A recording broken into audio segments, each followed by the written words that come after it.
So now will understand what are the three types of cell referencing. Now the three types are relative reference, absolute reference, and mixed reference.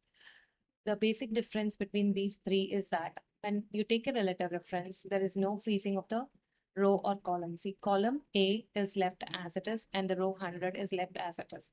There is no freezing. That means freezing means there is no dollar sign in front of the column or in front of the row number. Now, in absolute reference, what happens is that if you're taking a column like a cell like A100, and if you want an absolute reference here, you have to log the column as well as the row. So you have to put a dollar sign in front of the A, and also that is a column header and the row number. There is a dollar sign ahead of the row number also. So both the column number and the row number will be logged. So the entire cell gets logged. This is called as absolute reference. Now, there is one more method called as a mixed reference, where either the column or the row is locked. Here you can see either the column is locked in the first one. In the second example, the row is locked. So mixed reference is if any one of them, like either the row or column, is locked with a dollar sign, then it is referred to as mixed reference. The table which is highlighted here, you can use relative reference for this. So let's understand how we can do with relative. Copy the entire data of this table into this table with the help of relative reference. Now the first one is 7,500. Now if we want to copy this first value, we have to apply is equal to formula whenever we have to give a cell reference, or when you do any calculations, equal to sign is important. And after typing the equal sign, just click on the cell that you want to give as a reference. So I have clicked on D12. If you can see in the formula bar, I have clicked on D12. So the D12 is picked up and it is copied into this I. This is the cell is I12 here. If you can see this 12 and the column is I. So it is showing that it is I12. Okay, so I12. And so it is picking the value from D12 and it is copying I12. Now it has taken once we have taken this cell reference, now uh, just drag your left mouse button to the next cell towards the right. So when you drag this, the next cell after 75,000, which is the next cell which is having 5,500 will be copied to this cell. Now this is what is relative reference means. Here, as the Excel behaves in such a way that when you take a cell reference, it copies the adjacent cells next to it and takes a relative value that is next to it, and it copies the data into the table. And now again, if I drag it down, the next cell will be copied. So you have 20. So here what it has taken is when you're doing from left to right, the formula gets copied like this, or the data gets copied. So here it has taken 7,500, which is if I click on the cell, it has taken D12. And if I click on this cell, this is in E12, and then this is F12.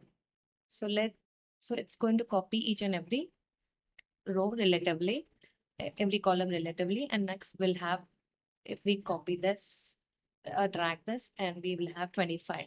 So let's see if the value, what we have told, has been copied or not. So just check it out by using formula text. This is a formula to know whether you have, if the Excel has taken the correct relative referencing. So let's check it. And let's use this I12 and see what's the formula entered here. So it has taken D12. So similar way, if I copy this, okay, now the next will be E12 because we have copied this one, right? This is E12. If you can see this, so it is E12. So that's it is showing that the formula is copied from E12. So in this way, we can see that relative reference is absolutely applied from left to right. In the same way, if you have to copy the data row wise, what happens is the next cell relative to this will be taken and here it will be copied. So here, if you can see this, if uh, you leave your mouse at the corner of the cell and just see if when the plus sign comes and then just drag it. So what happens is that it is taking the relative reference. So here it has taken D12. So the next cell will be in the row wise is 13, right? So it is taking D13.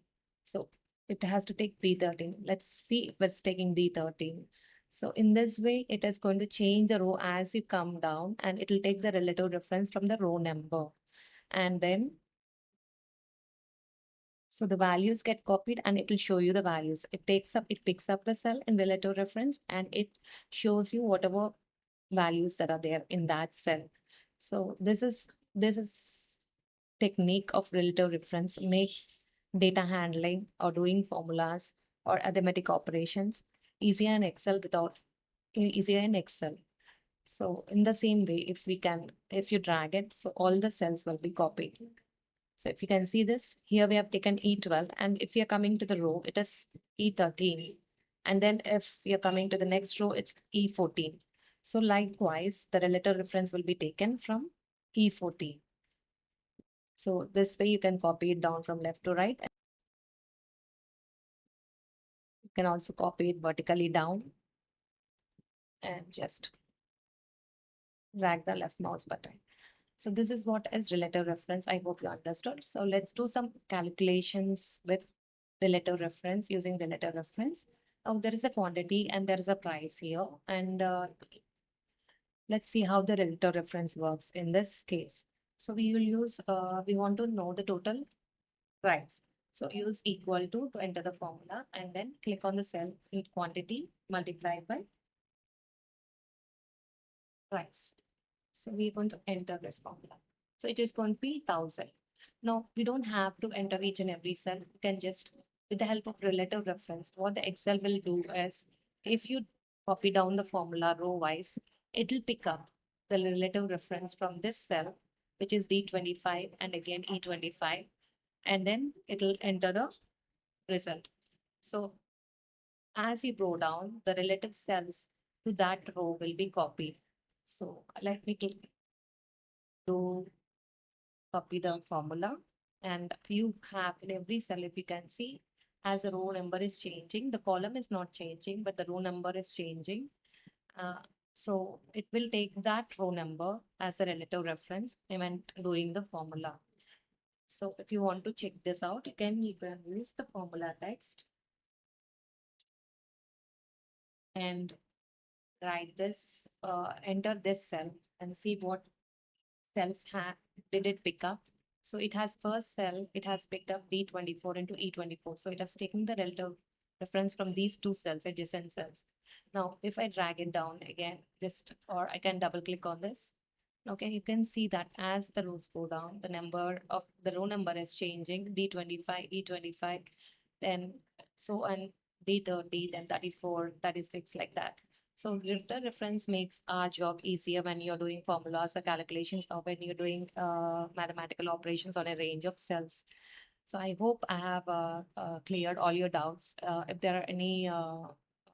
If you have any other suggestions, please put it in the comment section and I'll get back to you. Thank you for watching the video. Please subscribe.